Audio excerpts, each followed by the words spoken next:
আসসালামু আলাইকুম রহমতুল্লাহ। আমরা বেসিক ইংরেজি ইমাম এমডি ইমাম হাসান বেসিক ইংরেজি কোর্সটা শুরু করবো। আমরা এখান থেকে একেবারে শুরু থেকে শেষ পর্যন্ত কিভাবে আমরা ইংরেজিতে কথা বলতে পারি সেই বিষয়ে আলোচনা করব।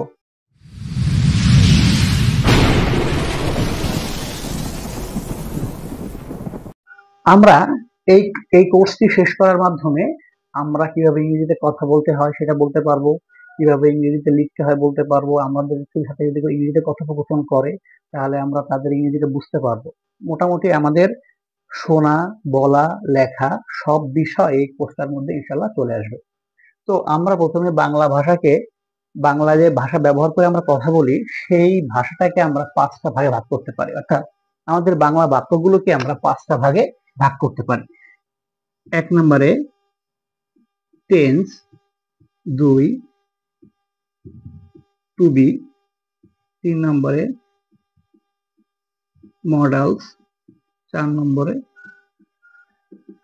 প্যাসিভ, 5 নম্বরে আছে, ছিল, থাকবে, নাই।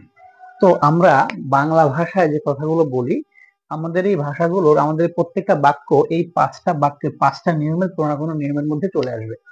তো আমরা কি করব, তাহলে এই 5টা নিয়মের মধ্যে বাংলা বাক্যগুলো কিভাবে ইংরেজিতে আমরা ট্রান্সলেট করতে পারি সর্বপ্রথম আমরা সেই বিষয়ে খেয়াল করবো, সেই বিষয়ে শিখবো আমরা ইনশাআল্লাহ।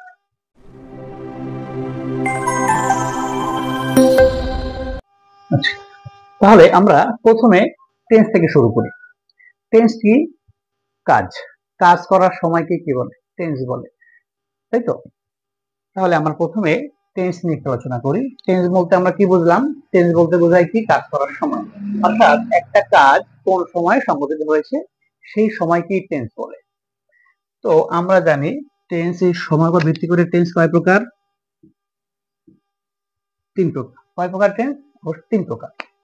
বর্তমান কাল, প্রেজেন্ট টেন্স, পাস্ট টেন্স অতীতকাল, ফিউচার টেন্স ভবিষ্যৎকাল।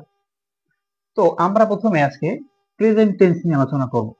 প্রেজেন্ট টেন্সের আবার আমরা 4 ভাগে ভাগ করতে পারি: present indefinite, present continuous, present perfect, present perfect continuous. তো আমরা প্রথমে এই প্রেজেন্ট ইনডিফিনিট টেন্স নিয়ে আজকে আলোচনা করব। প্রেজেন্ট ইনডিফিনিট টেন্সটা কি? প্রেজেন্ট ইনডিফিনিট টেন্সটা হলো গিয়া এমন একটা কাজ যেটা আমরা সব সময় করি। প্রেজেন্ট ইনডিফিনিট টেন্স কি? মূলত যে কাজটা আমরা সব সময় করে থাকি। এর অর্থ এই না যে কাজটা আমরা এখন করছি। এই কাজটা এমন কাজ যেটা আমরা সচরাচর করে থাকি, সব সময় করি। যেরকম আমি ভাত খাই, আমি বই পড়ি, আমি ক্রিকেট খেলি, আমি মুভি দেখি, ইত্যাদি ইত্যাদি। অর্থাৎ যে কাজটা আমরা সব সময় করে থাকি সেটাই প্রেজেন্ট ইনডিফিনিট টেন্স। এরকম আমি ভাত খাই, তো এই খাওয়ার কাজটা আমরা সব সময় করি, তাই না? তো এরকম বাক্যকে বলা হয় প্রেজেন্ট ইনডিফিনিট টেন্স। আমরা যদি আরো সহজে বুঝতে চাই তাহলে যদি বাংলা, ধরো বাংলা ভার্বের শেষে যদি রস্বই, অন্ত্যেষ্টিয়া ও অথবা শেষ অক্ষরের সাথে একারও শিকার থাকে তাহলে বুঝবো এটা প্রেজেন্ট ইনডিফিনিট টেন্স। যেমন যায়, যাও, যাই, গাই, ইত্যাদি ইত্যাদি। অর্থাৎ বাংলা ভার্বের শেষে আমরা যখন বাংলা ভার্ব উচ্চারণ করি সেই ভার্বের শেষ অক্ষর যদি অন্ত্যেষ্টিয়া হয়, ওকার হয়, রস্বই হয় অথবা শেষ অক্ষরের সাথে একার অথবা রসিকার হয় তাহলে বুঝবো এটা প্রেজেন্ট ইনডিফিনিট টেন্স। তো এখন আমাদের জানতে হবে তাহলে আমরা যে শিখতে বুকি আমরা মূলত ওই বাংলা বাক্যটাকে কিভাবে আমরা ইংরেজিতে ট্রান্সলেট করব। তো আমরা যখন বুঝবো বাংলার ওই ভার্বটা প্রেজেন্ট ইনডিফিনিট টেন্সের ভার্ব, তখন আমরা ইংরেজি করার সময় কি করব? প্রথমে সাবজেক্ট ইউজ করব, ভার্বের প্রেজেন্ট ফর্ম ইউজ করব অথবা প্রেজেন্ট ফর্মের সাথে এস অথবা ইএস যোগ করব, তারপরে অবজেক্ট ইউজ করব। ওকে, এখন আমরা জানি নিশ্চয়ই ভার্বের ফর্ম কয়টা? 3টা। প্রেজেন্ট ফর্ম যাকে আমরা ভি1 বলি, পাস্ট ফর্ম যাকে আমরা ভি2 বলি, পাস্ট পার্টিসিপল ফর্ম বা ভি3। প্রেজেন্ট ইনডিফিনিট টেন্সে আমাদের সবসময় ব্যবহার হয় ভার্বের প্রেজেন্ট ফর্ম অথবা পি1 অথবা ভি1 এর সাথে এস বাই এস যোগ করি। এখন তাহলে বিষয় বোঝার বিষয়, আমরা কখন ভি1 ইউজ করব, কখন ভি1 এর সাথে এস বাই এস যোগ করব, এটা ডিপেন্ড করবে সাবজেক্টের উপর। আরেকটা কথা মনে রাখতে হবে, টেন্সের বাক্যে অবশ্যই অবশ্যই সাবজেক্ট থাকতে হবে। যদি বাক্যে ভার্ব থাকে এবং সাবজেক্ট না থাকে তাহলে সেটা প্রেজেন্ট টেন্স বা টেন্সের বাক্যই হবে না। টেন্সের বাক্য হওয়ার শর্ত অবশ্যই অবশ্যই ওই বাক্যে সাবজেক্ট বা কর্তা থাকতে হবে। বাক্যে সাবজেক্ট বা কর্তা নাই, টেন্সের বাক্য হবে না। তো টেন্স হওয়ার শর্ত কি বললাম, অবশ্যই সেই বাক্যে সাবজেক্ট থাকতে হবে। তো সাবজেক্ট যদি থার্ড পারসন সিঙ্গুলার নাম্বার হয় তাহলে আমি প্রেজেন্ট ফর্মের সাথে এস বাই এস যোগ করব।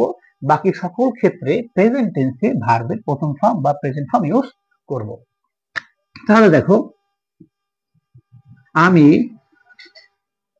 বই পড়ি, আমি বই পড়ি, এখানে কি বোঝাচ্ছে, আমরা এটা চলমান নিত্য একটা কাজ, আমি এটা প্রতিনিয়ত করি, সবসময় করি, আমি বই পড়ি।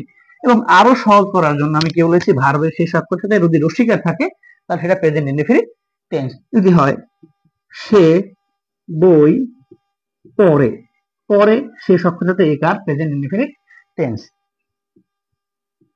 আমি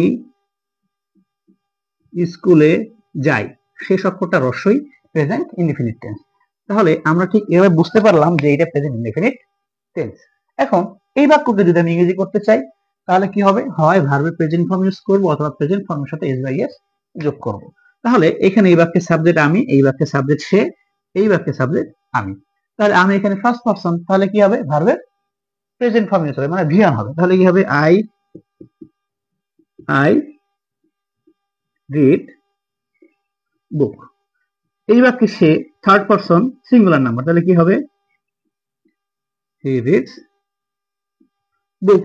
আমি স্কুলে যাই, এই বাক্যে subject first person, I go to school. তো আমরা প্রেজেন্ট টেন্সের ভার্বকে আমরা এখন চাইলে কি করতে পারি, ইংরেজি ট্রান্সলেট করতে পারবো খুব সহজে, তাই না? আচ্ছা, আমরা প্র্যাকটিস করবো এইভাবে।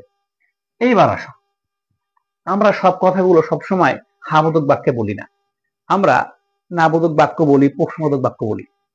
তো আমরা একটা প্রেজেন্ট টেন্সের বাক্যকে যদি প্রশ্নবোধক বাক্য তৈরি করতে চাই বা নেগেটিভ বাচক বা নাবোধক বাক্য প্রস্তুত করতে চাই, মনে রাখবো যে কোনো বাক্য, শুধুমাত্র প্রেজেন্ট ইনডেফিনিট টেন্সের ক্ষেত্রে না, যত প্রকার ইংরেজি বাক্য আছে, যত কথা আছে, যে কোনো বাক্যকে, বাংলা যে কোনো বাক্যকে নেগেটিভ করতে হলে অক্সিলারি ভার্বের পরে নট বসাতে হবে।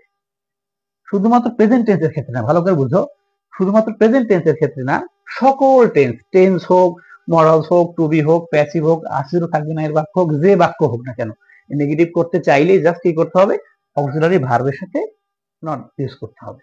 যদি ইন্টারোগেটিভ করতে চাই, জাস্ট সেন্টেন্সের শুরুতে অক্সিলারি ভার্ব কি করতে হবে, সাবজেক্টের পূর্বে অক্সিলারি ভার্ব লিখলে কি হয়ে যাবে, প্রশ্নবোধক হয়ে যাবে।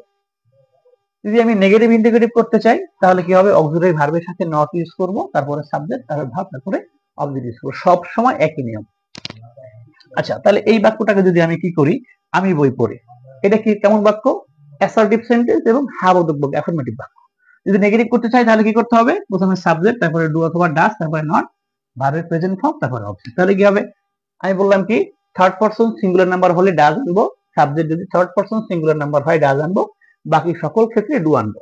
তাহলে কি হবে, আমি বই পড়ি, আই রিড বুক। আমি বই পড়ি না, তাহলে কি হবে, আই ডোন্ট রিড বুক, তাই না?